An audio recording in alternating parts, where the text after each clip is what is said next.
In this guide, I'm going to show you how to add emojis to your iPhone keyboard. This is Miguel from Just Boz, and before we get into this guide, make sure to like the video and subscribe to the channel with all notifications on for more content like this. It really does help out the channel and we'd greatly appreciate it. If you have any questions, just ask them down in the comment section below. I'm going to be doing my best to reply to every single comment down there.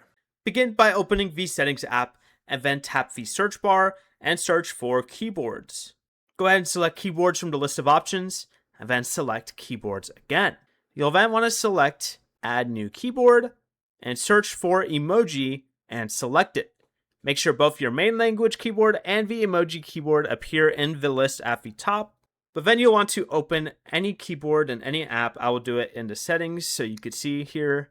And once you have your keyboard open, tap the smiley face icon in the bottom left. Your emoji keyboard will open, allowing you to select and insert any emoji.